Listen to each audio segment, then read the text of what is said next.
Okay, hello and good evening, Adab everybody. Welcome to this year's Hasan Memorial Lecture organized by Lama Khan.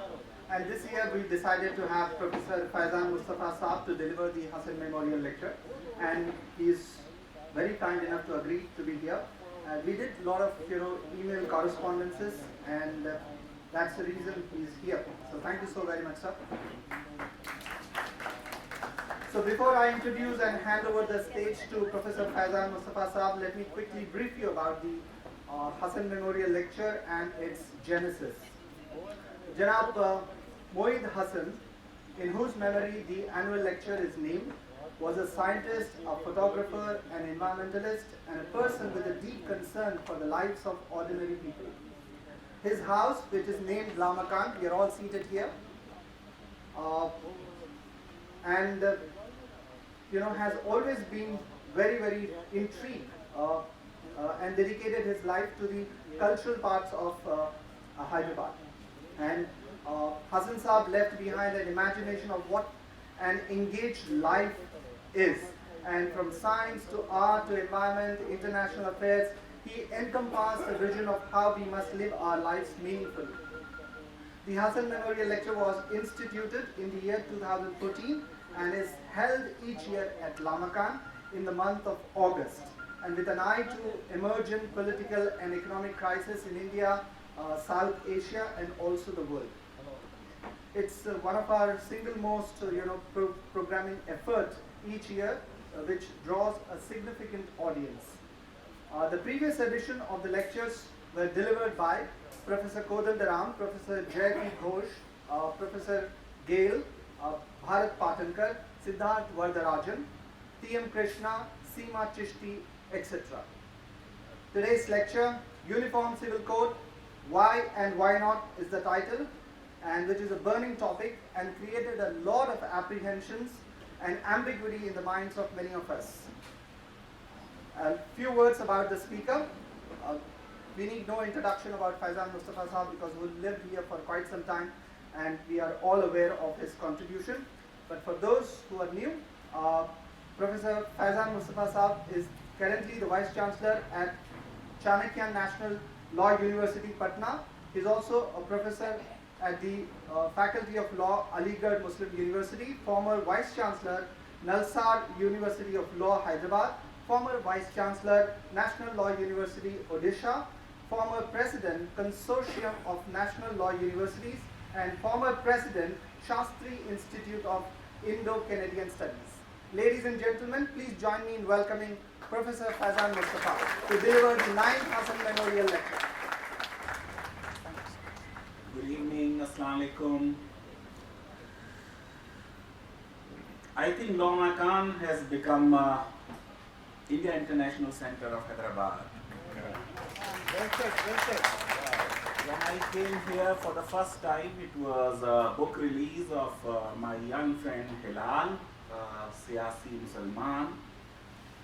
I think let me first of all pay my tributes to Moeed Hasan Bhai, who was 3-in-1, scientist, photographer, and lover of art, and somebody committed to liberal arts and worried about what is happening in the world. I am really grateful to the organizers for inviting me for their most prestigious event. Several eminent personalities, as you heard, had already spoken from this podium. I am sorry and really sorry for a change of date due to developments in my life. I had to move from Aligarh to CNLU, and unlike several other vice-chancellors who are visiting vice-chancellors, in the sense sometimes they visit their universities as well, I am not that great a vice-chancellor and that great an administrator, and therefore unlike them I don't have the abilities to run university remotely, so I had to be there at least in the first 3 weeks. We picked up the topic of UCC because the Prime Minister in a recent speech in Bhopal made a very strong case for UCC, and then Law Commission of India invited opinion of people of India in less than 5 years, They had done a similar exercise 5 years ago, and they have concluded that UCC is neither feasible nor desirable. And then just about few weeks back, I think 3 weeks back, the Parliamentary Standing Committee on Law and Justice said that tribals be excluded from UCC, so the so-called and much hyped UCC will not really be uniform. And then just 2 days ago, I'm just telling you the context in which this topic has been picked up. The Honorable President of our Republic appreciated Goa's Civil Code.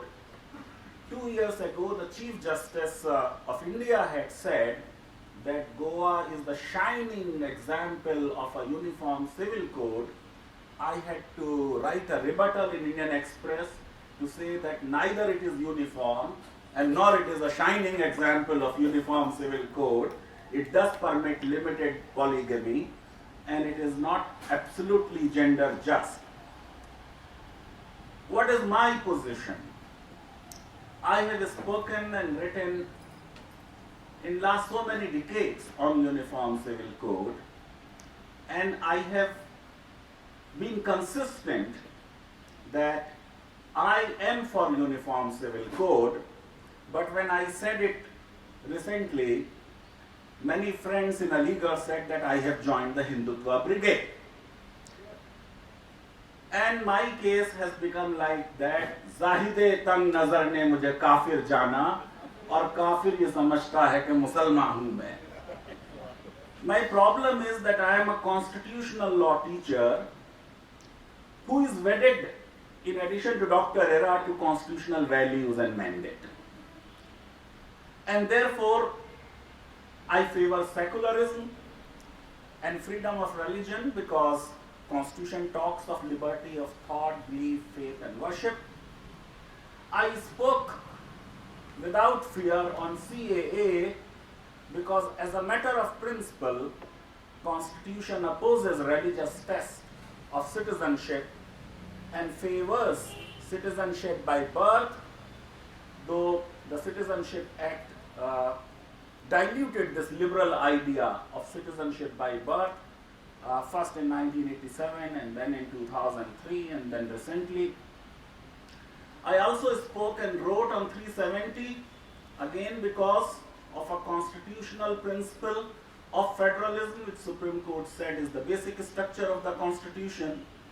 So somebody who is so deeply wedded to the constitutional ideals cannot say that uniform civil code, though in Constitution, by I oppose it. So I cannot oppose it like that. I say it is in the Constitution and therefore I am for uniform civil code. And therefore I am for what Article 14 says, that state shall make endeavor to have a uniform civil code. The problem is that there has hardly been any endeavor, other than some speeches here and there. And more of these speeches, very interestingly, had come, or such statements in favor of uniform civil code, had come not from the political class, but from our judges, to which I will make a reference, judgment after judgments. Many times the matter was not before them. This is called obiter dicta, when a judge makes a passing reference. The dispute is something else, but he says something else. So I favor making of endeavor, and the endeavor has not been there because there is no draft as of now. And no, since it is said, and I'll give details of Muslim personal law because that is where the shoe pinches right now, because most of other laws have been reformed. Unlike Hindu Law Reform Committee, which was formed in 1941 and which led to Hindu Code Bill in 1955, it took some 15 years, and it led to such a kind of debate that when Ambedkar introduced initially the Uniform Civil, the Hindu Code Bill, out of some 27 speakers who spoke, 25 of them opposed Hindu Code Bill.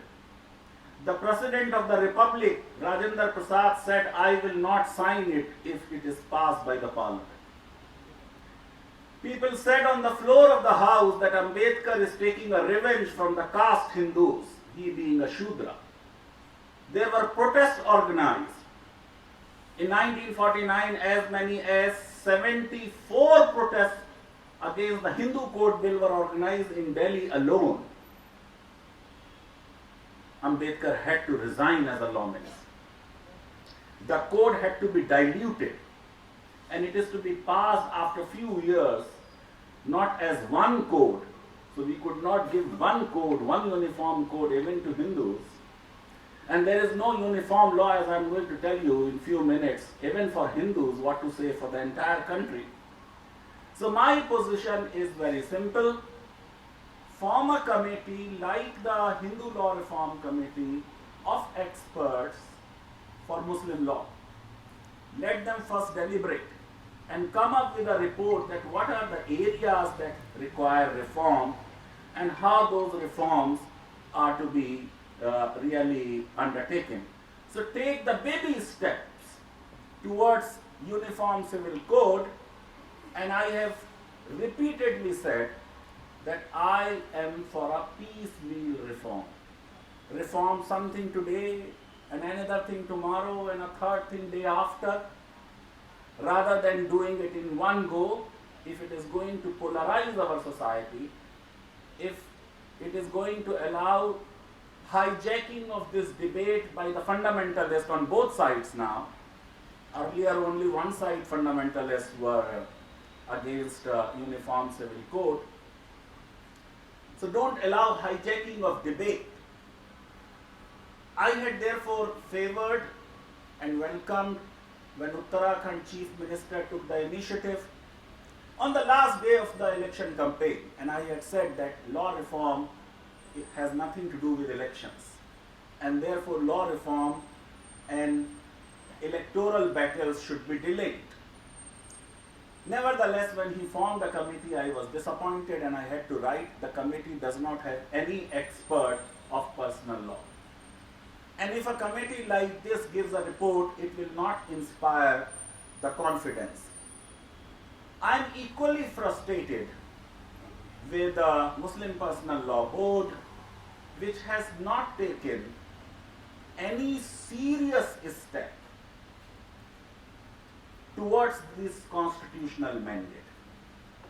I think Muslim ulama and the Personal Law Board must acknowledge and recognize that in modern liberal democracies, the supreme law of the land will be the constitution, will not be and cannot be any religious law. And therefore, all religious laws and all secular laws have to be compatible and consistent with the constitution. Any law which is contrary to constitution or any practice which is contrary to constitution has to make way. And therefore reforms are to be done. The internal reform should have been done. I have said it many times in personal discussions that one day uniform civil code will definitely be enacted. Be ready with a draft.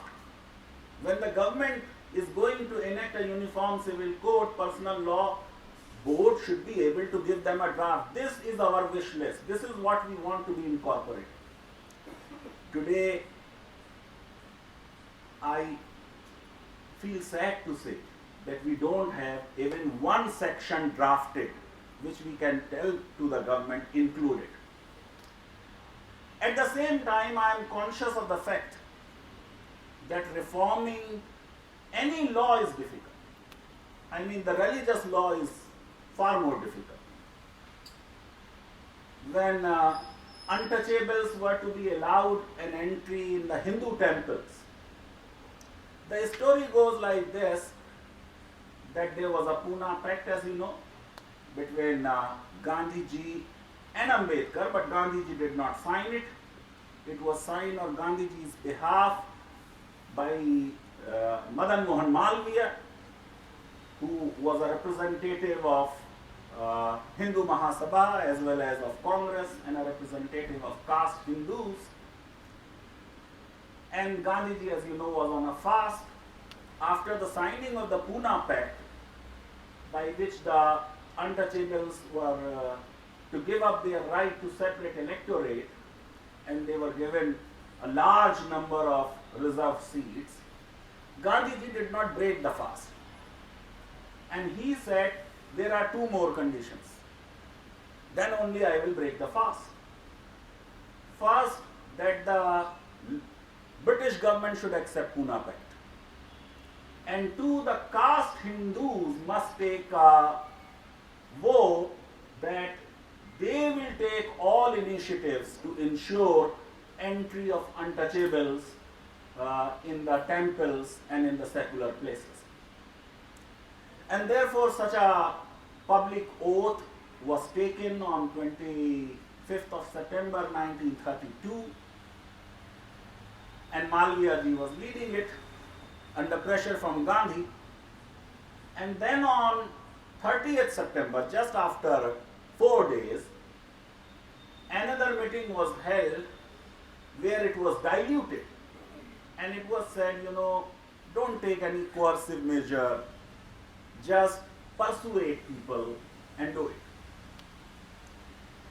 This was, of course, Gandhiji's also earlier position that a referendum should be done in the vicinity of a Hindu temple, and if the majority of Hindus are agreeable, then only the Shudras or the Dalits should enter the Hindu temple. So there has been quite a debate on this, and ultimately it led to some kind of differences of opinion between Malviya and Gandhi. When Gandhiji asked Malviya to come and meet him in Pune jail, he did not go. And then he wrote a letter that your position that the Shastras don't talk of untouchables and don't talk of some people being cause of pollution, you are wrong. And what Malviya was basically opposing was a law, a legislation which will permit the SCs to enter the Hindu temples. And similar thing happened when this Protection of Civil Rights Act was passed in 1955. It is Nehru government, it is Karju as Home Minister who is introducing the bill, and the introducer of the bill is saying this bill is bad. This bill should not be passed. There was just a punishment of 6 months or fine. And he was saying, no, there should not be punishment. Punishment should be very light. People who will go to jail, when they return from the jail, they will not have any affection for the Shudras, and therefore the bill is bad. And then Ambedkar had to, by that time he had become an opposition leader, stand up in Rajya Sabha and say that all this is nonsense. And he said that the bill is bad because there is no minimum punishment, and if some Pandit from Kashi becomes a magistrate, he will just say 1 day out of 6 months, because maximum is 6 months. He can also give 1 day imprisonment or maybe 1 rupee fine. So reforming religious laws is quite a task, and it is not easy. About Muslim law, I am fond of referring to one of the greatest, all-time greatest writer on family laws, basically an expert of Hindu law, Duncan Derrick. And this is what he said, and I quote, "The best way to reform Mohammedan law is not to reform it at all. Let its inconvenient and archaic features wither away.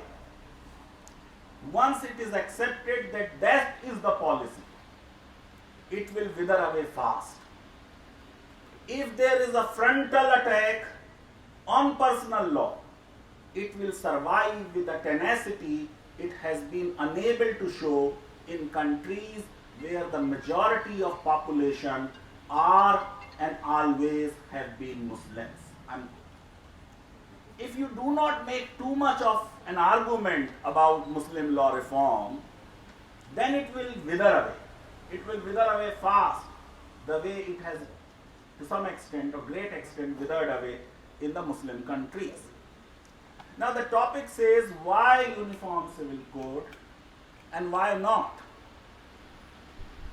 So let me first address why broadly, and then answering this why I will talk of why not. Argument is made that UCC will promote national unity and integration. That was a context in which even in the Constituent Assembly debates a reference was made to uniform civil code and not in the context of gender justice. Argument is made that equality, gender justice and non-discriminatory laws are the constitutional goals, and UCC is a means to that end. And that is my problem. Somebody who teaches constitutional law, who believes in these goals of equality and gender justice and non-discriminatory, non-oppressive laws, I cannot say that don't have a code which will provide all this. Then it is also said by those who favor uniform civil code, who say why uniform civil code, that well, freedom of religion is not absolute. And they are right. No freedom is absolute, no right can be absolute. In fact, if you look at freedom of religion provision of the Constitution, it starts with restrictions. It says subject to public order, health, morality, and other provisions of this part, which means other fundamental rights, you will have freedom of religion. Therefore, if there is a conflict between right to equality and freedom of religion has to make way for right to equality. Between the two, right to equality would prevail. If there is a conflict between freedom of speech and religion, then freedom of speech shall prevail. And that's why I have always argued that blasphemy should no more be a criminal offense. And it is depressing to note that the new Bharatiya Nyaya Samhita, so to say, does include a provision on blasphemy, and that's why it's not a very, very progressive law. Now, moreover, freedom of religion does not mean that you will do each and everything which your religion permits you to do or mandates you to do. Our law, of course, I am not very comfortable with this law, and I have been writing against Supreme Court that Supreme Court should not become clergy. What is essential and what is non-essential feature of a religion is purely a theological question. And the judges are trained in common law. They are not trained in dharma shastras. They are not trained in scriptures. And therefore, this is not their field of expertise that they tell us what is essential and what is not essential in any religion. They quoted me in Sabrimala and they said that Professor Mustafa doesn't agree with this position. We find it important to mention, but still they went ahead. But subsequently after Sabrimala, as all of you know, since the government was not very keen on that progressive judgment, a review was accepted, and in acceptance of review also we violated the settled law. The settled law is that a review of Supreme Court judgment can be accepted only when an error apparent on record in the judgment is pointed out. No error was pointed out. But government also wanted Sabrimala in a way to be overturned, and that's why 7-judge bench was constituted and 7 questions were framed, and had that bench decided it, the essential practices test would have been overruled. But in the review bench, Chandrachud was there as a dissenting judge along with Nariman, who said it should not be reviewed. So I don't see review of Sabrimala coming up for next year and a half while Chandrachud is at the helm of affairs. But just testing this argument a little bit, if we want to say that freedom of religion guarantees us right to follow our religion, the law today is that you can follow in the name of freedom of religion only something which is the essential feature of your religion. And how do you decide something is an essential feature of your religion if it will destroy the religion? If it is not permitted, then you won't be able to recognize that religion in that form. Can any Muslim stand up and say, unless I have 4 wives, I will not be a Muslim and Islam will not be recognizable as a religion? No. Or can any Muslim really say that unless I give 3 divorces in one go, Islam will not be recognizable as a religion? You can't say that, because even in Shairabano, even the personal law board has said that giving of triple divorce is a sin. And that is exactly what Justice Joseph said when I confronted him after this judgment. He said, Professor Mustafa, what can I do? You are in a religious law. I am a believing Christian. Something which you say on oath is sinful, and then you want me to enforce, I will not enforce in a religious law. Because in religious law, law and morality are very closely linked. And therefore, I don't think this argument of freedom of religion can really take us forward. It is also said in favor of uniform civil code. So many Muslim countries have reformed Islamic law. Why Indian Muslims are resisting it? I would like to answer it straight away here so that we get more time for questions. Reforming majority communities' law is easier than reforming the minority communities because of the minority side. Muslim countries were able to reform Muslim law because Muslims were in majority. Hindu law reform was undertaken by Nehru because Hindus were in majority. In Pakistan, they reformed Muslim law, but they did not reform Hindu law. The other reason is that we should also look at how Muslim countries reform their laws. To reform a law, you need to find a juristic opinion. Because all personal laws, I am going to speak little at length on this, the opposition to any change in personal law comes because we think personal law is sacred and personal law is divine. Is entire Muslim personal law totally 100% divine given in Quran? Then of course the opposition will be justified.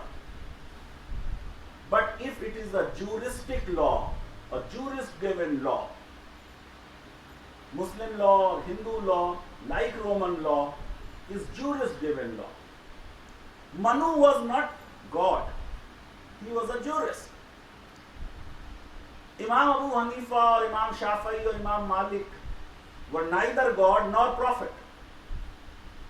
They were human beings who were experts of law, and therefore their opinions cannot be said to be sacred at the same level as is Quran or the Sunnah of the Prophet ﷺ. So, are we doing in India, and that is a job which Personal Law Board ideally should have done, to look at juristic justification of reform. How do we reform? We find a jurist who gives a liberal interpretation and take that opinion in preference to conservative or orthodox opinion of some other jurist. And I am going to tell you that our ulama did do it in 1939. What they did in 1939, why they can't do today, I am unable to understand. Then it is said that Hindus have reformed their personal laws, and since they had it, you should also have it. That's not a great way of putting things, but entire Hindu law has not been yet reformed. Even today, after 75 years of our independence, if there is a Hindu couple, a childless Hindu couple, if the husband dies, all his property will go to his parents.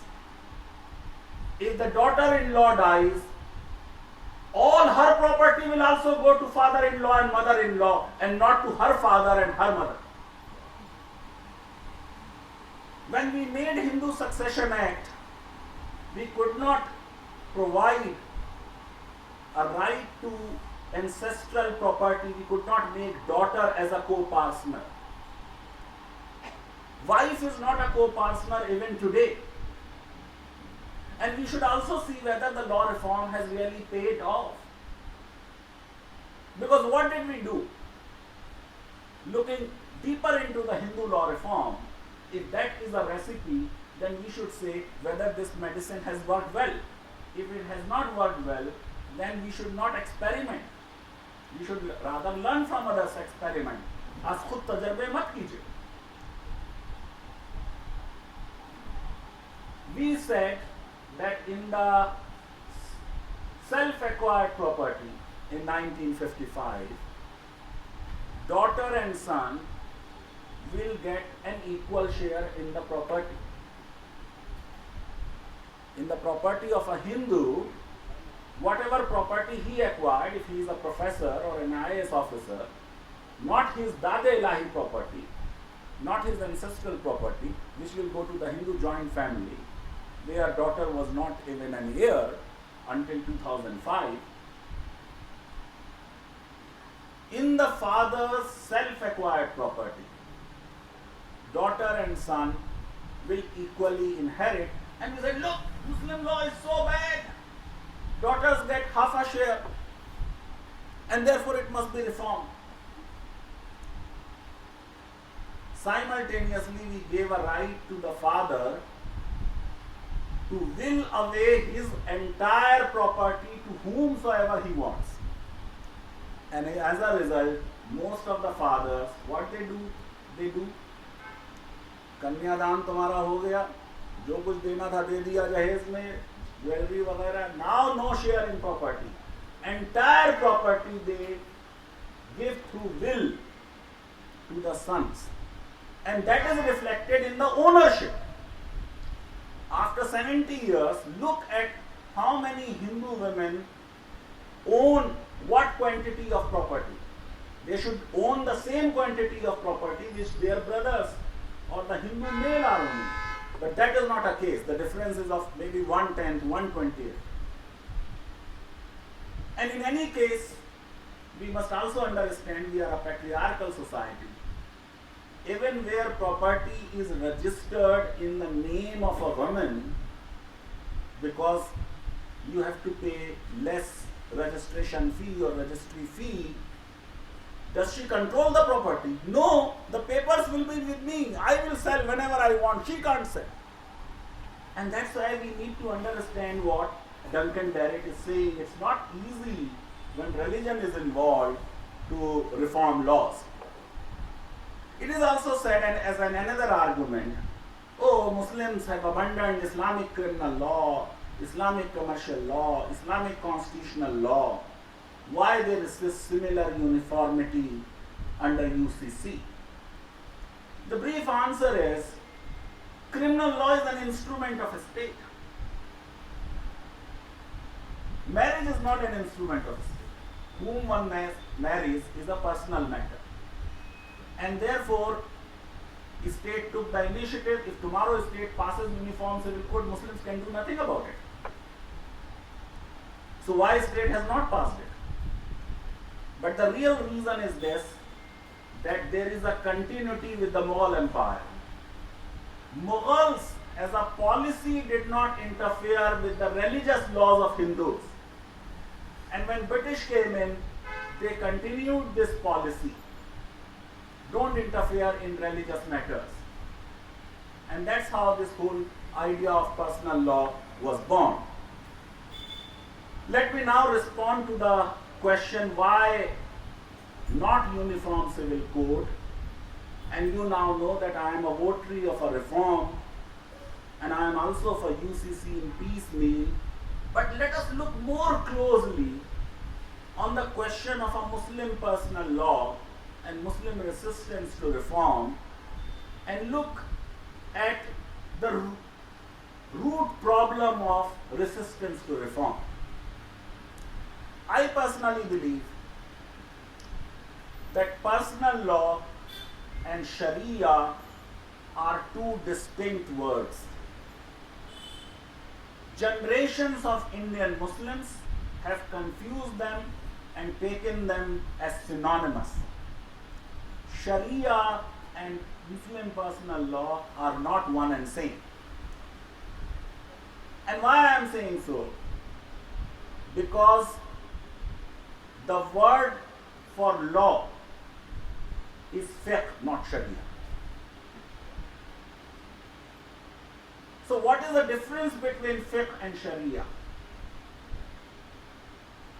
Sharia governs the relationship between man and God. So believe in oneness of God, believe in angels of God, believe in day of judgment, believe in la makan. That is Sharia. But how do you marry? Whom do you marry? How do you divorce? How your property is divided? How you make a gift? How you make a will? This happens between human beings. And therefore, while Sharia has a closer affinity with divinity, fiqh or law has a closer affinity with human beings. And you will be surprised. There is no equal word for law in Sanskrit. Dharma is neither law nor religion. It's an idea which is much broader than what we understand as law in modern Western sense. The idea of righteousness. So Quran, which is the foremost source of law for Muslims, how much law it tells us? Just about 400, 500 verses out of 7,000. So I believe that Allah subhanahu wa ta'ala in His wisdom decided not to give us law as a finished product. You are going to marry, you are going to divorce, you evolve your law. He is not giving us law, this section, that section. And that is the whole problem of Muslim personal law in India, that our judges interpret Quran as if they are interpreting Constitution of India or Indian Contract Act or Indian Penal Code. It is not an enacted law. Quran is a book of guidance. It's a source of law, not law in itself. Law is to be extracted from Quran and Sunnah and other sources. So it seems to be the scheme of Allah subhanahu wa ta'ala that you discover your law through juristic enterprise. Fuqaha will tell you the law. Jurist intervenes between God and human beings. This was also influence of Roman law on Islam, because Arabs had trade relations with Romans. And as a result, jurists give us law. They interpret sources. The difference between British law or the Indian law under the influence of British common law and Islamic law is this.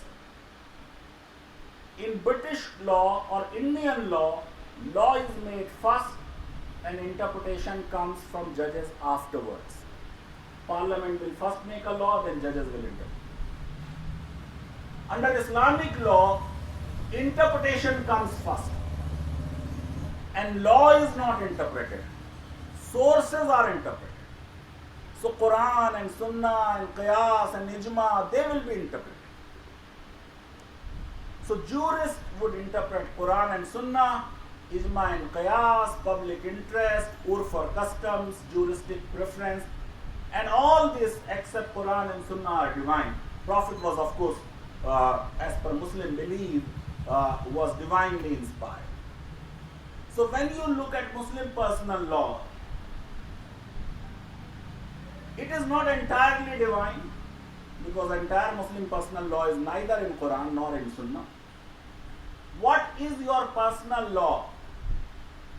It contains laws made by Britishers, laws made by Indian Parliament, laws made by several state assemblies, regulations made by Warren Hastings. They are part of your Muslim personal law. And that is why the correct name for your law in India is not either Islamic law or Muslim law, but Anglo-Mohammedan law. Anglo. This is British creation. What you call Muslim personal law is gift of Britishers. Just to give you an example, Warren Hastings came up with regulations 2 of 1772, and he said that if there is a dispute between two Muslims, then law of Quran and Hindus, then law of Dhamma Shastras will apply. This was a rule of Muslim personal law. There was an act, Awadh Act of 1876, which said court can reduce dower. Awadh में ऐसी लड़कियां नहीं होंगी जो बहुत ज़्यादा Dawar fix कराती होंगी, तो कोर्ट को ये पावर दी गई कि भाई अगर उन्होंने 50 करोड़ डावर फिक्स करा लिया है तो कोर्ट रिड्यूस कर दे. In Bengal you had Bengal Mohammedan marriages and divorce registration act 1876. Marriage भी रजिस्टर होगी, डिवोर्स भी रजिस्टर होगी. ये पर्सनल लॉ है, लॉ है.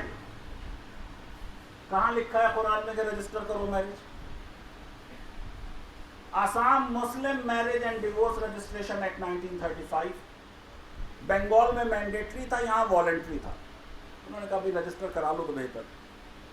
काजीज एक्ट 1864, सारी judicial powers of Qazis were withdrawn. Jammu Kashmir, you had Jammu and Kashmir Muslim Dawar Act of 1920. 1918 Mopila Succession Act. Mopila Muslims were following local inheritance law. Now they wanted that their property should not go to sisters' children but to their own children. Therefore they said we want to follow Muslim personal law. And therefore this law was passed and it has become part of Muslim personal law. Malabar Wills Act of 1898. Under Sunni Muslim law, you cannot make will of your entire property. You can make will of only 1/3 of your property. Now these people wanted the Hindu law. Abhi Hindu Act nahi bana tha, but Hindu law. And therefore they said unlimited testamentary power. Similarly, you had a Kachi-Memon Act of 1920 and Kachi-Memon Act of 1938. You had a Shariat Act of 1937. Why was Shariat Act passed? Because Muslims were not given, particularly in northwest frontier, which is today's Pakistan and Punjab, any property to daughters. They were following the Hindu customs. Daughters are not entitled to any inheritance. And therefore, to give that right to Muslim daughters, Shariat Act was passed. But there was a catch. In the Shariat Act, they said it would exclude agricultural property. Islam does not make a distinction between urban property and agricultural property.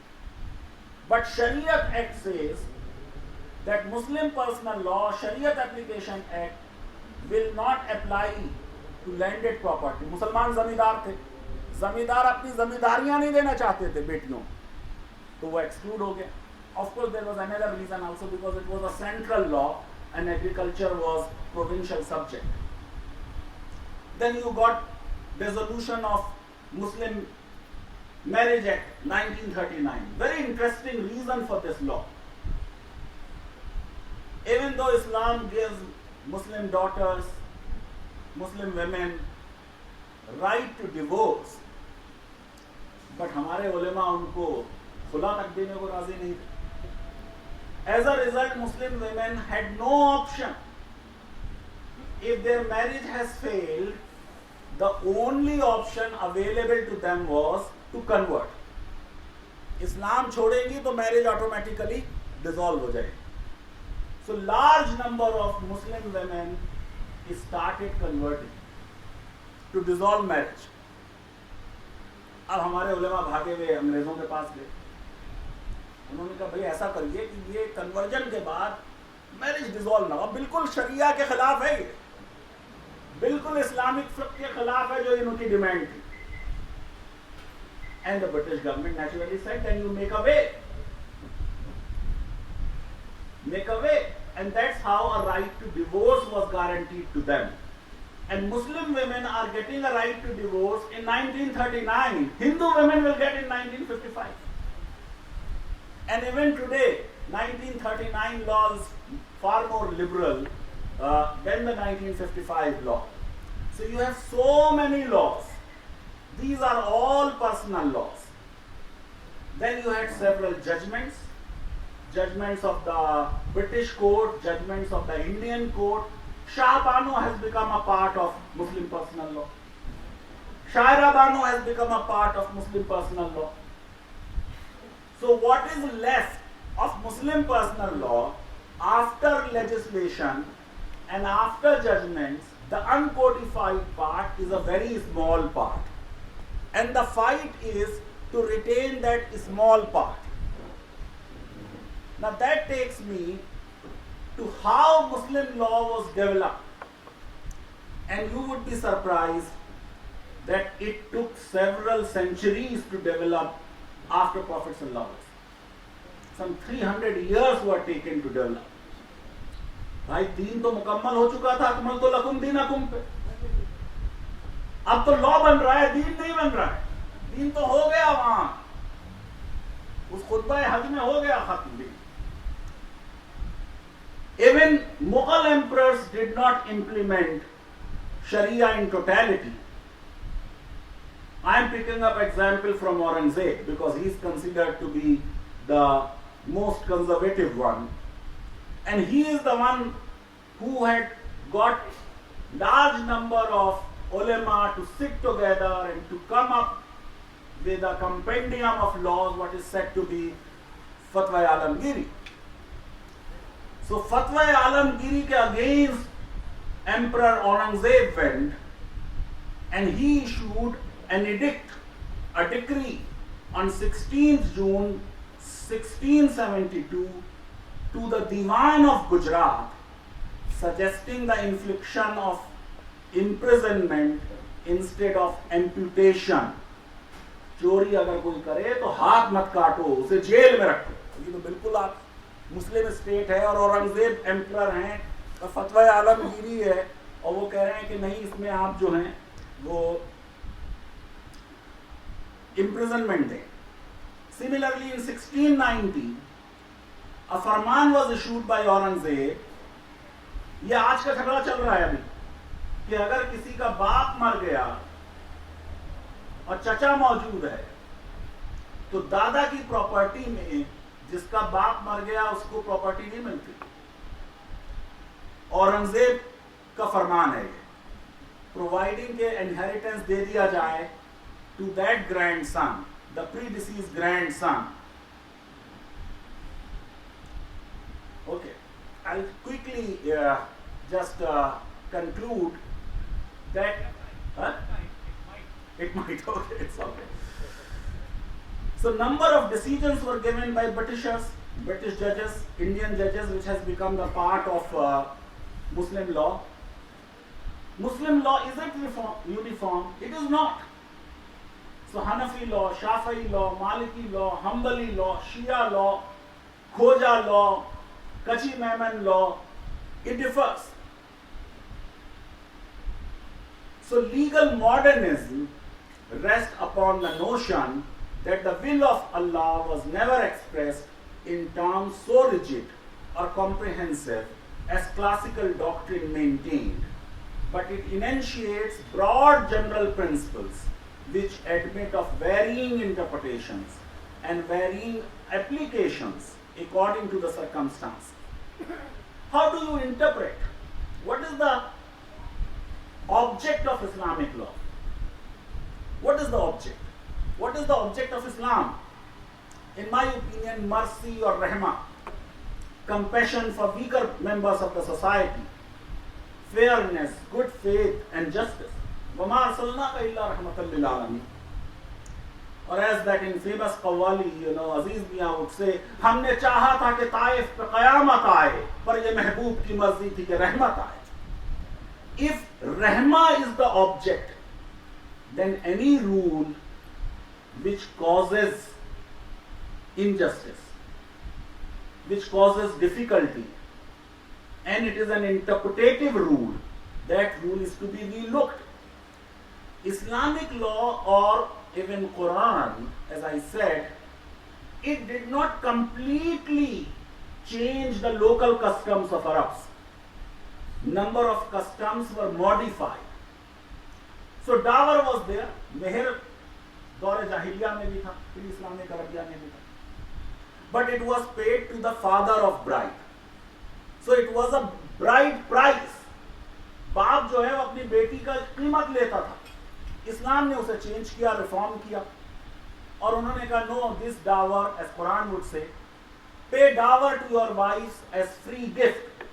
As a mark of respect it is to be paid. You are starting a new relationship. Start with a gift. Similarly, there was unlimited polygamy in pre-Islamic Arabia.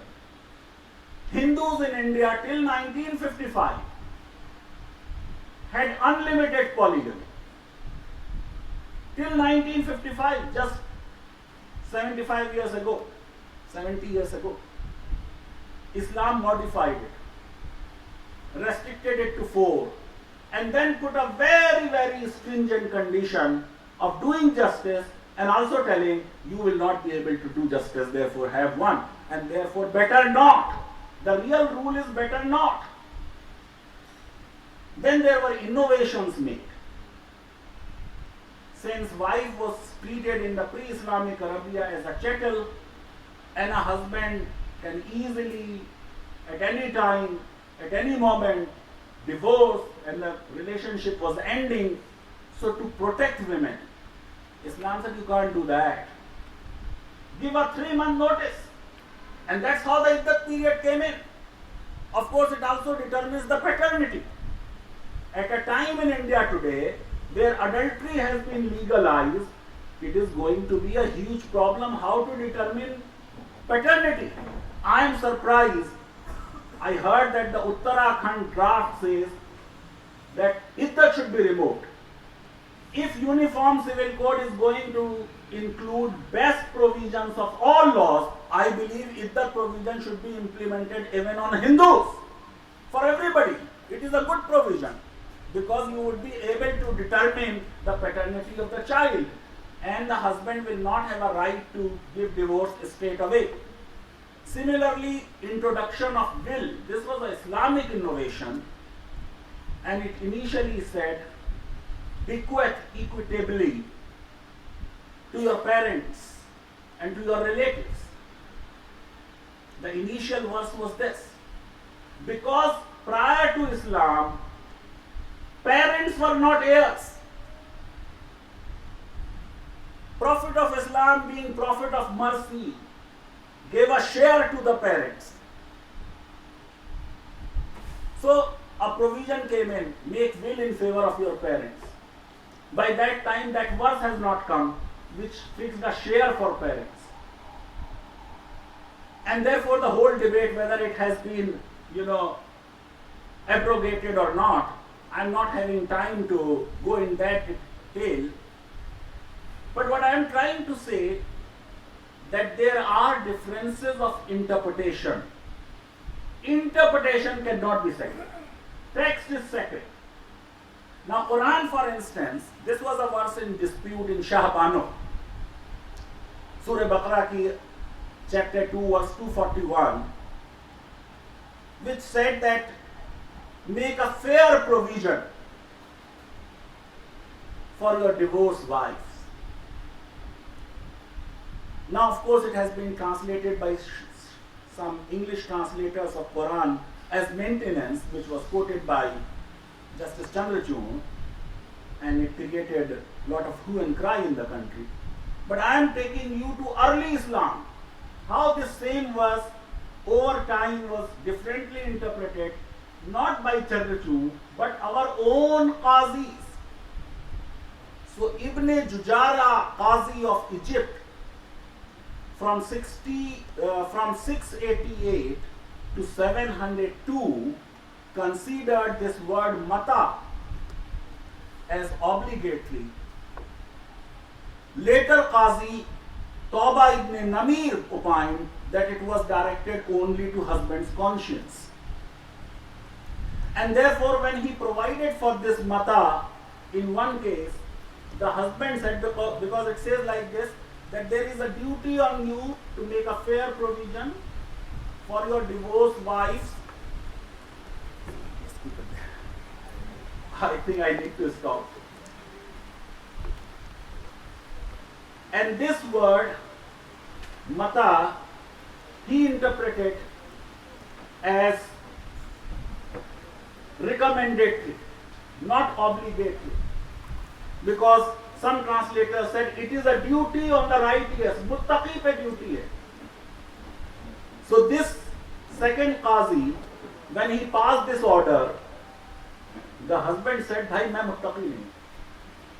I am not righteous, and therefore this duty is not on me." And the Qazi accepted it. After few months, the same person appeared before him as a witness. And now Qazi said, "I will not accept your evidence because you yourself said you are not righteous. And evidence of only righteous person is to be accepted." So there is a case for reform of Muslim law. There is a case for the diversity of laws. What is important is not the uniformity of law, but the justness of law. Legal pluralism is an established tradition. You can have number of laws. In America, you have 50 constitutions. Each state has different laws. So you may have 4 or 5 laws. If all laws are compatible with the constitution and are gender just, then there is no problem. I would say that we should go for small doses of reforms. We should have a piecemeal uniform civil code, ideally taking everybody on board. We should be able to convince our ulama because they control the pulpit of the mosque. Member unke paas hai. People follow them, not follow me.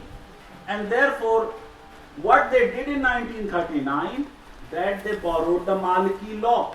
Why today they can't do this inter-school borrowing?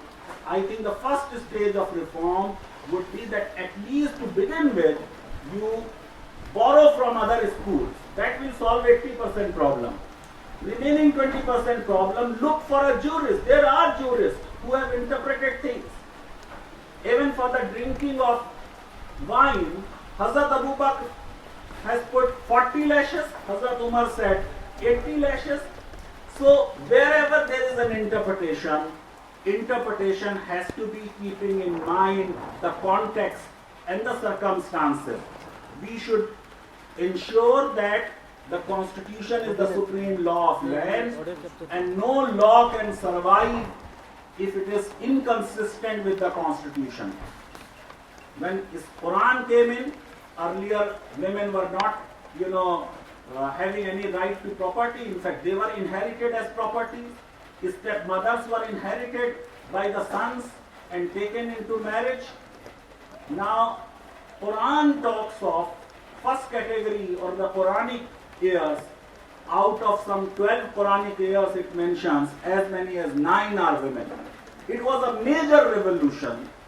A revolution of reform, a revolution of equality. Somewhere the patriarchy through clergy came in, and amongst the fuqaha there was debate.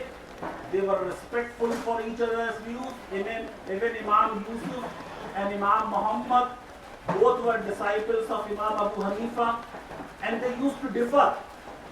Our beloved Prophet is on record that differences in my community are a blessing. So we should make use of ijtihad. I think the Muslim Personal Law Board should not waste this opportunity. They must start the process of internal law reform. Right. So we can directly collect some question and then you can respond. That would be much easier. Yeah. So.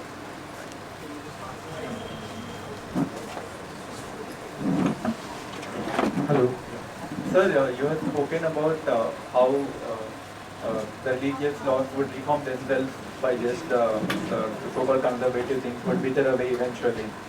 So in that spirit, can voting not be held again instead of the judges or the elected representatives deciding on the laws?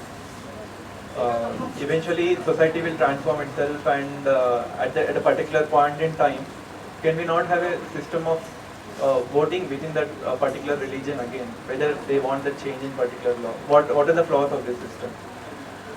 No, the point is that judges interpret law. In a constitutional democracy, where you have provided for the boundaries, that your powers are A, B, C, D, my powers or my rights are these.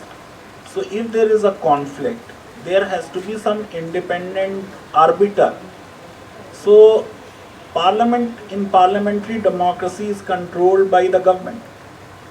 So neither executive nor legislature can do it. So there is only one organ which is independent, so to say, at least looks independent, which can interpret laws. What we are trying to say that when religious laws are to be reformed, not interpreted, judges have a right to interpret, they will interpret.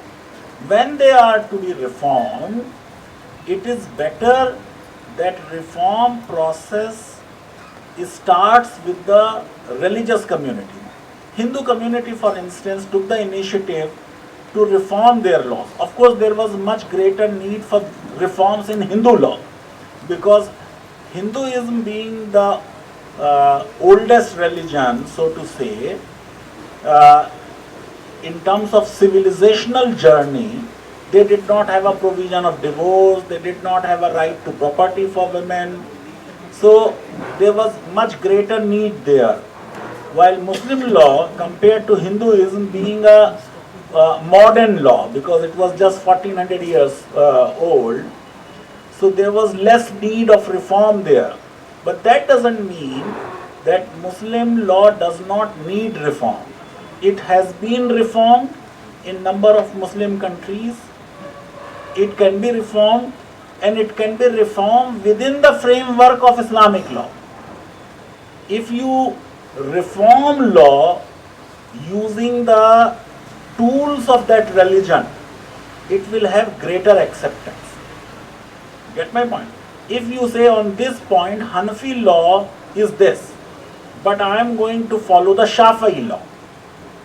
So it is permitted under that law to borrow from other schools. So the first phase of reform should be use the argument and tools of that legal system. Any reform which is imposed from the top-down model, it doesn't really work well. But if ulama are on board, because as I said that they control the pulpit of the mosque, member unke paas, so they should be taken on board. The problem is that our ulama are absolutely not showing any inclination of reforms, and that is not right. You see, if there is one thing which has damaged the Islamic civilization and led to its deterioration, it was doctrine of taqleed. The moment we started that we will no more create knowledge, any civilization goes forward when it creates knowledge. We stopped creation of knowledge by 11th or 12th century, and therefore for last 1000 years or so, the Muslim civilization is on decline. When Islam permits you to do ijtihad, permits you, gives you that flexibility, why you are not using that flexibility? First of all, use that. when that flexibility is not enough, there may be things which you cannot do through interpretation. Then of course the constitution, whatever it says, that law will apply, and we will follow again the rule, that Quranic rule is there, obey Allah and obey Prophet and obey those who have authority over you. So if a state has the authority, whatever laws it passes, we are bound by that. So for any reform, we should always try to use the tool of that legal system to reform. But that doesn't mean that you can be having a referendum.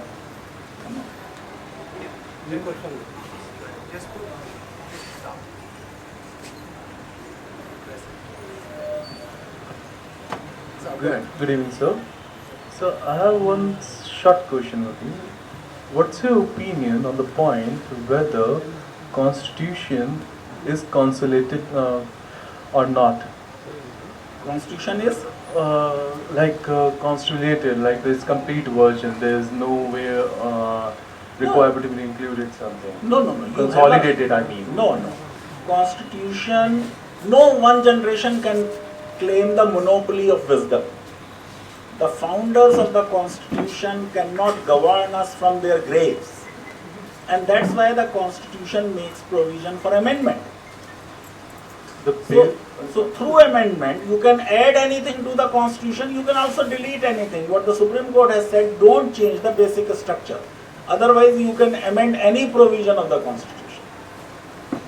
Next question on the point only that, sir, that the Constitution is also a source of law. It's not a law. It tells that how a law... It is also law. It is the supreme law of the land. Okay. It is the supreme law of the land. Because Article 13 says, no law can be passed which contravenes fundamental rights. So any law which violates Constitution becomes unconstitutional. For so many judgments of the Supreme Court states that the basic structure of the Constitution should not be amended. That is when you are amending the Constitution. The whole question is, Parliament is the creation of the Constitution. It is the Constitution under which Parliament works. Should we give Parliament power to destroy the Constitution? And therefore, the Supreme Court said that a created cannot, kill the creator. So since Constitution is supreme, constitutional values are supreme, the basic values of the Constitution must be retained. For instance, we cannot say, let us find somebody and say he is a descendant of Ashoka and we are making him Emperor of India. This you cannot do. It is not permitted. Or similarly, get somebody who is a descendant of Bahadur Shah Zafar and you say that this man we are making Emperor of India. You cannot make it. Assalamu alaikum. My name is Advocate Uday Jamil. Sirji, you made a statement being in Hindu religion, I mean, they should also have iddat periods actually. No, will Islam will give that flexibility, or will the Supreme Court will pass this? I really don't know. I am just saying, when you are making a uniform civil code, then you have to borrow best thing from all systems. The Hindu code bill itself has borrowed a lot from Islam. The only thing here that you borrowed it from the West, but West borrowed it from Islam. That's it. Hindu law, once a marriage, always a marriage. They say that they are united husband and wife, blood to blood, flesh to flesh, bone to bone, in this life, in 7 life, jan janmantar ka saath hai. Right? Now, there was no provision of divorce. Islamic law provided for divorce. In Christianity also there was no divorce. So first Christian countries adopted Islamic divorce, then from them we borrowed it. So there are number of things already. The right of women to inherit property, from where Hindu Succession Act borrowed. Of course it has come from Islam. So Islamic law, I say it sometime, that at the end of the day, the uniform civil code is going to be more Islamic than anything else. in its fundamentals. Should the UCG be like from the central approach or the state-wide because of so many culture and Good diversity? question. I personally feel, and that is the argument which I was going to discuss, in the Constituent Assembly, the whole question of uniform civil code was having a heated discussion. Ultimately in the subcommittee it was 5-4 and it was put in the directive principle. So state has to endeavor. But we should also simultaneously see that personal law as a subject, framers of constitution have put in the concurrent list. So there is a state list, whatever subjects are given there, only parliament can make law. There is a state list which has 66 subjects on which state assemblies can make law. And then you have 47 subjects on which both parliament and state assemblies can make law. But in case of a conflict, the parliamentary law will prevail. So since the framers of the constitution have put words personal laws as entry number 5 of the concurrent list, what does it mean? In India you can have at least 25 different codes. So Telangana may come up with one code, Andhra may come up with another, Uttarakhand may come up with another. And that is why when people were asking me that can Uttarakhand have a committee and make a uniform civil code, and I said yes, उन्होंने कहा आप तो मिल गए हिंदुत्व वालों से. But I have to tell the correct law. I have to tell the correct law. And I feel it is better in a contentious matter like this that let us first have a law in Uttarakhand or Gujarat or Telangana and see how this law works. And just testing bhi ho jaye na. Before we launch any medicine, we should have a proper testing. हमने की नहीं Covid की vaccine की, देखिए कितने heart attack हो रहे हैं, क्या क्या हो रहा है. So let us have a proper testing. So it's a good idea in my opinion to have first this law in the state. And there is more to it. Article 37 says, what is the meaning of a state? State definition is given in Article 12. Any local authority is also a state. So Hyderabad municipality, क्या कहते हैं भाई? बल्दिया, GHMC, it is also a state. And NALSAR University of Law is also a state. Can NALSAR say that Article 44 says state shall endeavor to have a uniform civil code? I have made this uniform civil code. Can any Baldiya make a uniform civil code? No, you cannot. Because there is another word in Article 44. What does it say? State shall endeavor to make a uniform civil code throughout the territory of India. So how can Uttarakhand pass a law which will apply in Telangana? It cannot pass a law which will be applicable throughout the territory of India. So it will not be a uniform civil code, because a uniform civil code should apply to the whole India. Get my point? Throughout the territory of India. But within the state, they can have whatever law of marriage or divorce or work for gift they want. So it's a good idea to have such a law in the state rather than at the center, when the opinion is so divided in the country on this issue. Hello. I'll beg to take a minute or a little more. Sir, in the light of the statement of Mr. Noam Chomsky himself, that Constitution is not about rights.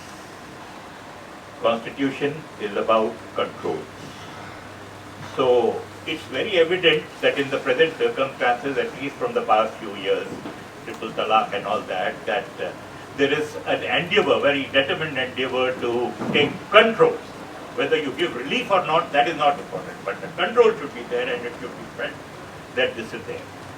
Then in the light of the occurrence in the very famous Shahbano case, when the judgment was just about to be handed out to the media, and those were days of cyclostyle papers, I believe, and I quote Mr. Irfan Habib, his uncle happened to be there, and he happened to be there in the inside of the court, and his uncle came flabbergasted and said, I don't know what's going to happen.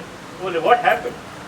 So the judgment is about to be out, and the judgment is reading that the Quran that Muhammad says in the Quran. So then he had to explain to the honorable and wise judge that the Quran is not the word of Muhammad, and Allah who says. So then there was a little debate, and then somehow some solution was found, and the via media was taken that the Quran says, not Allah, because they don't believe in Muhammad, surely. So the Quran says.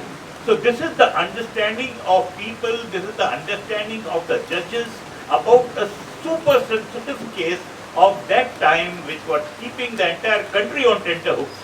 And these honorable judges were having such a simplistic reading of the Quran and the Islamic law and so on. So based on such circumstances, how very right it is for a uniform law to be made and that to be interpreted and enforced by the judges who themselves are not dependent on any kind of a guidance by the expertise of this law, who are also practitioners of this law. How would you like that? Other thing is, what is the tearing hurry about bringing about these laws when they are not really so? Lately, not only in India, but in Turkey, in America, in Poland, in number of other countries, constitutions are tilting towards authoritarianism, and they are becoming all about control. Democracies are dying. But who is to be blamed for it? Not the constitution, but the people who elect such leaders who treat constitution as a plaything. And therefore it is better to enlighten people to elect good leaders. The problem is with the people that they want popular demigod type kind of leaders. And if you are a demigod, then आपकी ज़बान से निकला हुआ हर लफ्ज़ कानून है. It's not that simple that all is well with the informal system of adjudication of disputes. It is true that Imarat-e-Sharia is cost effective and the Sharia codes are cost effective, and in all communities we have such informal methods, panchayats and other things. But what happens that one of the dissatisfied party goes to the court, and in that case the law of the land operates. So therefore, where a father-in-law has raped daughter-in-law, the famous Imrana case, and our Mufti Sahab said that now the marriage between this husband and the wife has got dissolved and Imrana has become the mother of the husband, then of course there will be hue and cry. And ultimately what happens with so much of a debate on TV channels, the husband and wife moved out of that village and they are happily living. The simple fatwa should have been, it is a crime, it is a rape, and therefore file an FIR, get father-in-law arrested. That's it. What happens subsequently is for them to decide. So in many cases we have fatwas and many people also write such questions. If I put such questions to Hindu clergy or a Christian clergy or a Jewish clergy, I may end up getting similar kind of responses. So there is a trap at times in which the muftis should not fall ideally, and there must be stricter control. When people personally come to them, then only they should give their fatwa. But fatwas differ. You have all kinds of fatwas, you know. And Islamic jurisprudence developed because there was diversity of opinions.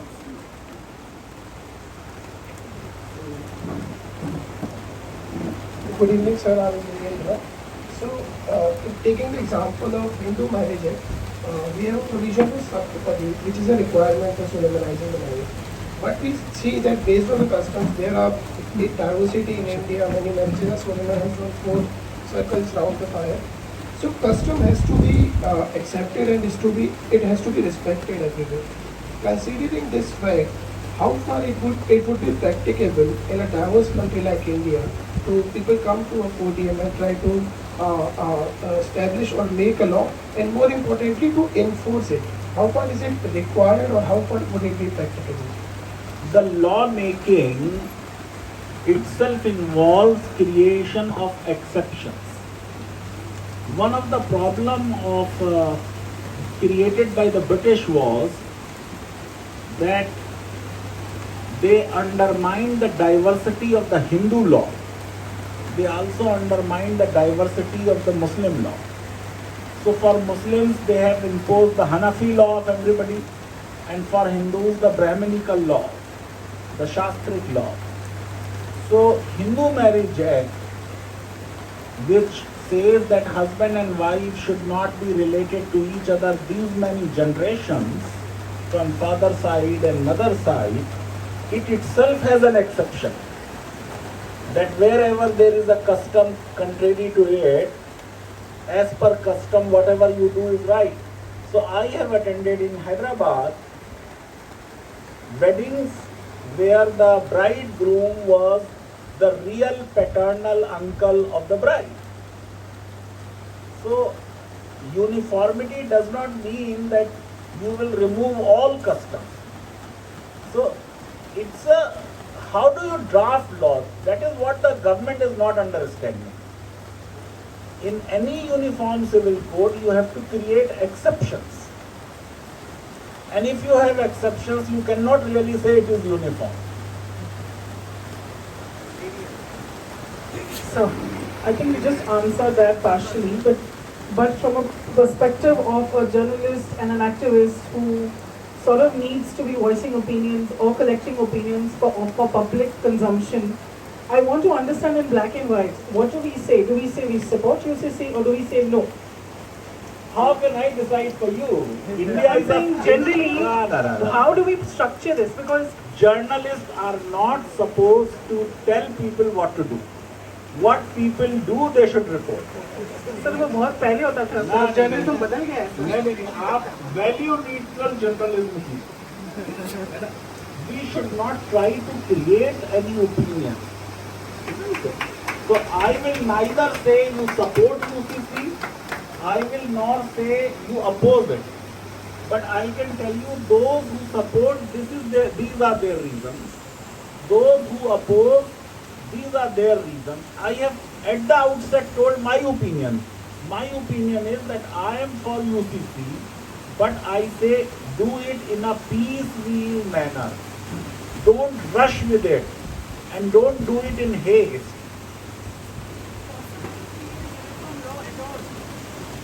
No, there can be. As we evolve, for instance, if we say, already there is a law, child marriage law, which fixes the age of marriage.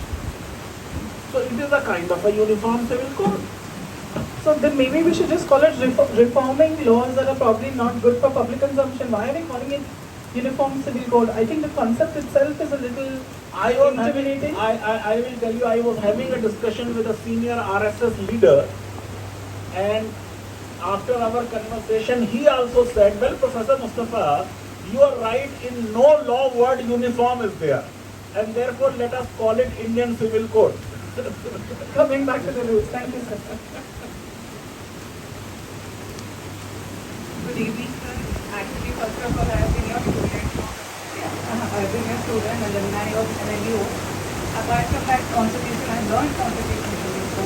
So here we are party in enabling provision, and rather than creating so much ruckus about it, is not so much significant that will bring something great to the change in the society per se. So already the laws which is in existence will be codified as an appendix, adjutant to the constitution or something similarly, but not as a obligatory and mandatory provision, sir. No, it will become mandatory. The earlier view, if you took the Dorai Rajan case, was that fundamental rights are superior to directive principles. But now we say harmonious construction, that fundamental rights and directive principles are to be so interpreted that both are given effect to. And there are a number of directive principles which have now become fundamental rights. So as and when Uniform Civil Code, it will be a binding code. It will not be just codification of existing personal laws, then it will not serve any purpose. So there will be some changes. Now what are those changes? Are they just cosmetic, as you have in the new evidence code or the CRPC or IPC, or there will be substantive changes? That is to be seen. And whether those changes, for instance, are we going to still have Kanya Dan? Now, Dan is a gift. Is a bride some property or a thing which is given by the father? Or are you going to make Hindu marriage also a contract, like nikah? Get my point? Are they willing for this? Similarly, the provision of dowry is good. Are we going to apply it on every community? Or a provision of Hindu joint family, because of which every year about 4,000 to 5,000 crores are lost to the exchequer. And therefore, if you calculate it on an average, put it maybe on an average 3,000 crore. So 3,000 crore into 75 years. Muslims, by following Muslim personal law, have not caused any loss to the exchequer. So are we going to remove Uniform Civil Code? My suggestion on the contrary is that we should permit Uniform Civil Code to all communities. There are small businesses of even Muslims or Christians who should similarly get the benefit of tax exemption just like Hindu joint family.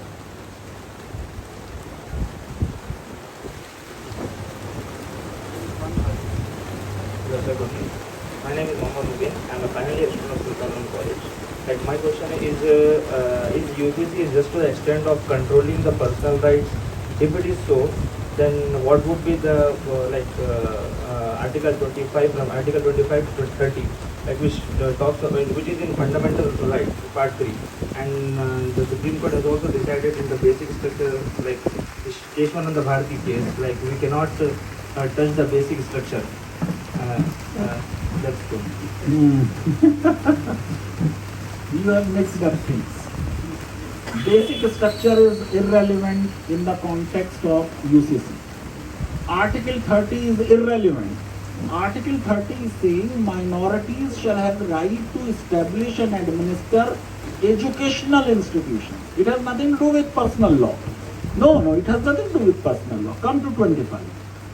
I already told you that right to religion is not an absolute right. It says subject to public order, health, morality, and other fundamental rights. And that is why the argument based on religion is a weak argument against Uniform Civil Code. It would be better to say that my culture is being violated, because Article 29 does not have any restriction. It says any section of Indian citizens having the distinct language, script, and culture of its own shall have the right to conserve the same. The question is, can we argue that triple divorce is our culture? Can we argue that having 4 wives is our culture? It will be very difficult to argue. That is not a Muslim culture. Isn't so? So, I think on the basis of arguments, it is difficult to decide whether we should go for it or we should not go for it. But there is certainly a case for reforming personal laws. The Christian law, the Hindu law, the Parsi law has been reformed. Muslim law started reforms earlier than these laws, but we stopped somewhere. That is to be taken to the logical ends. And that's why I am saying that the Muslim clergy must come forward and reform their laws, ideally within the four walls of Islamic fiqh, where I believe there is enough scope to reform it to make it compatible with the Constitution. Go ahead.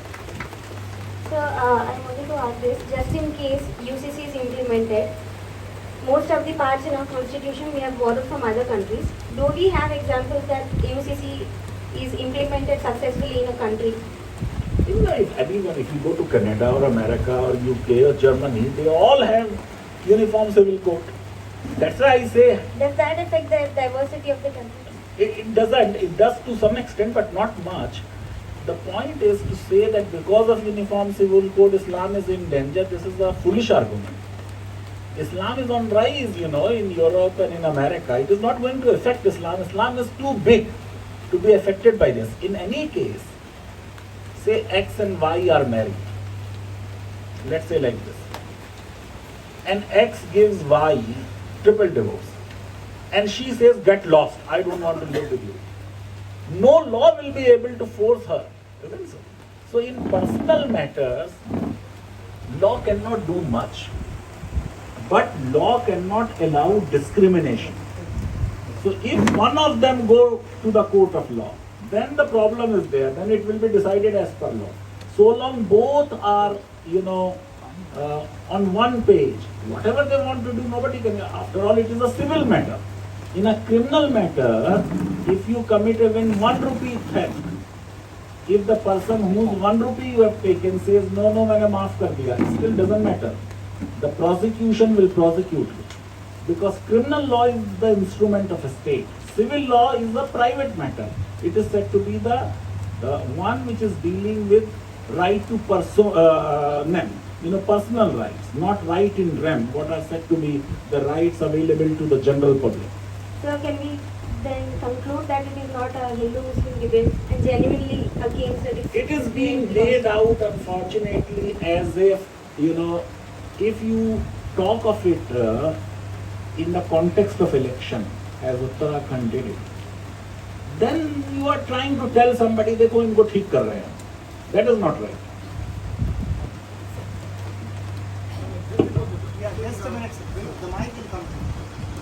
Hello, Assalamu alaikum sir. I just have two simple short questions. So the first one is, you have partially answered this, but when you were talking about how essential practices of a religion constitute the core tenets of, let's say what the Quran says and what the Quran suggests, and we have this thing in the constitution, or when we have the debates that are going on there, that for instance if something contradicts essential practice of a religion, contradicts the fundamental rights that are enshrined in the constitution. So for instance, let's say the right to equal property, which in the Quran it's instituted in Surah Nisa. So how could we go ahead with that? And if let's say a debate, a UCC comes on this particular premise, how will it go forward? And the second question is, as someone who is as learned as you and who has talked to quite a few people, as you mentioned, you talked to a senior RSS person there. So if a UCC were to come, the issue of the Hindu property right, I think, I'm not sure of the terminology, would that thing remain or would that thing be taken away? And is this speculative as a question? No, I think don't confuse the Hindu thing with this. You see, that's why I'm saying go slow and piecemeal. Reforming marriage, divorce is easy because you are interpreting text. When it comes to inheritance, the law is given in Quran. I told you, inheritance will come in those 500 verses where God is telling you the law. and there is a great wisdom in that. वरना झगड़ा होता कि इन्हें इतना दे दिया, इन्हें इतना दे दिया, तो अल्लाह ताला ने कहा हमें बता देते हैं इसका इतना है, इसका इतना है, इसका इतना है. So to solve the problem so that there is no conflict, one is what I said, that state will always have authority to pass law. So this will be one matter where state may assert its power and say this will be the law and everybody will have to follow. But ideally, we should not reform inheritance law in the first go. There is quite a difficulty for anybody to accept because Quran is that explicit on that.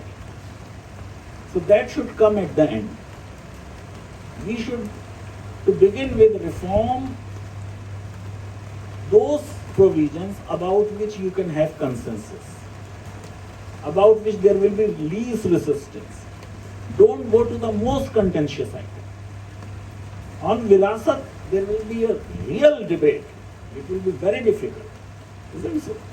If you are going to do that, simultaneously you will also say that now any Muslim can make a will of entire property.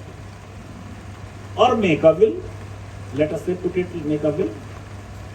So in will, if he says I am giving 2 shares to son and 1 share to daughter, that will also be valid. So he may follow whatever he wants to follow. But I am worried about another thing.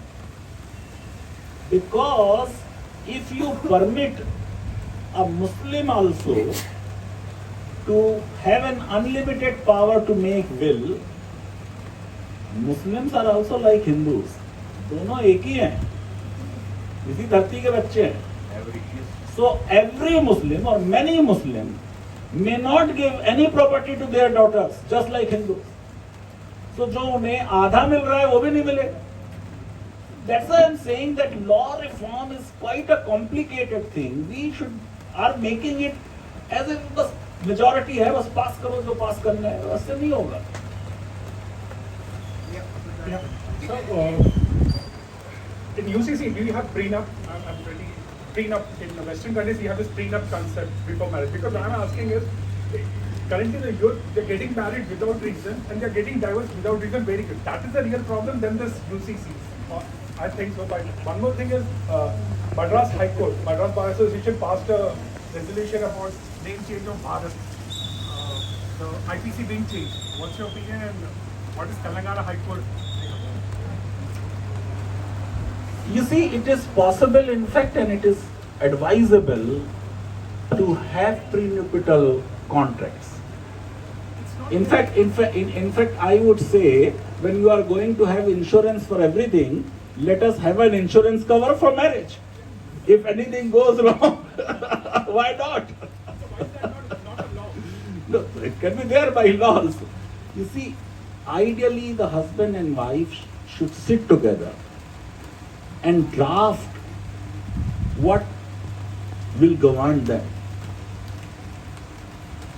Now, what happens? शादी के वक्त divorce की बात मत करो, बड़ा अशुभ हो जाएगा, ये हो जाएगा, खुशी की बात है, और उसी वक्त बात करनी है. I have seen, by the way, and it is permissible in Islam. Nikah is what? You can write any condition. You can write, for instance, Ira's साहब ने नहीं लिखा कि तुम यूसीसी पे नहीं बोलोगे, वरना अगर निकाहनामे में लिखा होता तो हम किसी भी टॉपिक पे बोल सकते थे, यूसीसी पे नहीं बोल सकते. You get my point? Anything can be written. I can write कि भैया ग्रीन साड़ी नहीं पहनोगी, नहीं पहनोगी. So in Hyderabad, in very first year of my arrival, I have seen a nikahnama which ran into 16 pages. Registered nikahnama. The man was bipolar. उसमें ये भी लिखा था दवा टाइम से खाओगे, उसमें लिखा था बच्चे को मदरसे में नहीं भेजोगे, सारी प्रॉपर्टी का एक ट्रस्ट बना दोगे और उसकी ट्रस्टी मैं होंगी. So anything is possible. I think the progressive thing is to make a contract.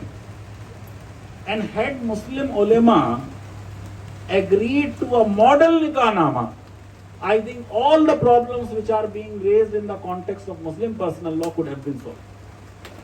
But they did not agree to model nikahnama. लड़की से तो पूछा भी नहीं जाता कितने मेहर चाहिए, उनके अब्बा तय कर देते हैं बस. Get my point? So that the progressive thing, the mere fact that Islam made marriage as a contract. Now the principle of law of contract is freedom of contract. The principle of a contract is equality of parties. The principle of contract is free consent of parties. Sir, if the ruling party wins the elections, let us say for 2 or 3 more terms, do you think there are any loopholes or weak foundations in the constitution they can use to make judiciary subordinate to government? भाई political question तो हम answer नहीं करते, आप किसी political science के आदमी से पूछें. So whether X wins or Y wins, I am not on that. But anybody who has majority can pass any law they want. That is what the law is. That is what to which we have agreed. They can also change the constitution. That is also permissible. As things stand today, they cannot change the basic structure, whether they win 5 times or 6 times or 10 times.